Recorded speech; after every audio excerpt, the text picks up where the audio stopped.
Hey guys, it's Miharu.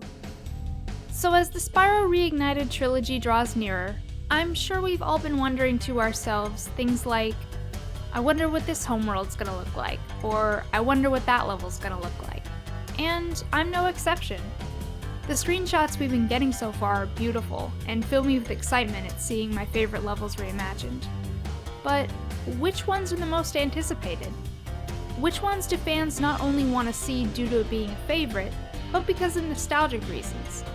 I think I have an idea, so today I'm counting down the top 5 most memorable levels from Spyro 1, because only footage from that game has been revealed so far. Mind you, this will only be a list of regular levels, so no homeworlds, no bosses, no flights. With that said, let's get started. Number 5. Ice Cavern. Starting off, we have the most unique level in the Peacekeeper's homeworld. From the moment Spyro lands and you hear that music, there's a chill in the air. Not only is the atmosphere completely different from the standard desert-themed dry canyon or cliff town, it's the least linear of the three, and considered to be the most difficult one to complete. From the branching pathways, to the gems up on the lampposts that can be easily overlooked, to glides that you could just barely make. Ice Cavern gives first-time players a small taste of the challenges that lie ahead. Number 4. Lofty Castle. The one level that actually lives up to the Dreamweaver's name, Lofty Castle is a fantastical land with a bright pink sky, bouncy, uplifting music, and a simple mission: free the fairies. But that's not to say it can't be tricky. You might miss a few gems here and there, and there's a supercharged spot that may not have such a clear purpose at first glance. Overall, it's really fun, and a nice change of pace from the nightmarish settings of Dark Passage and Haunted Towers. Number 3. Wizard Peak. The first real test of your supercharged skills comes in the form of the Magic Crafter World's hardest level. Not only does it include 2 jumps that can be fairly difficult to pull off, but also a hidden pathway directly to the left of where you start, which could take hours for a newcomer to figure out. Not to mention 2 egg thieves, which we all hated when we were younger. But let's be honest, the real reason Wizard Peak is so memorable is because of its music.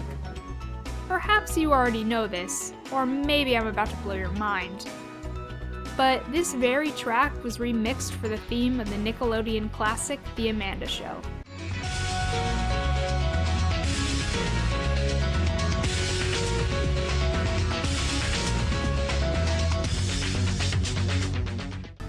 So whether you know one or the other, or both, chances are we've all heard this tune. Number 2. Dark Hollow. Chances are the first time you played this game, the level you started with was either Stone Hill or Dark Hollow. While it was probably the former, many people claim this one to be their favorite, and the more fondly remembered of the two.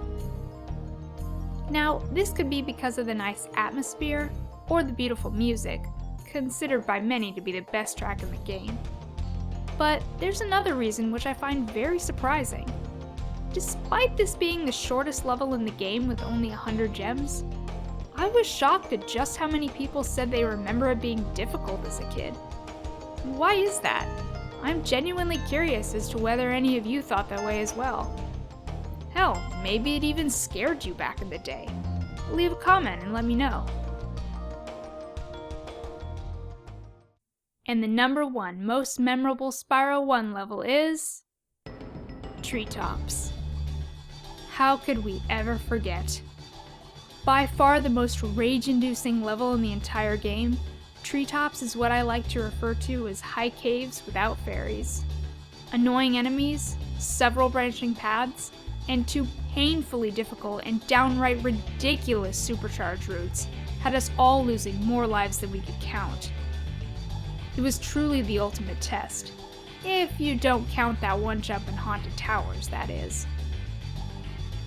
It might come as a surprise to some of you that this is actually my favorite level.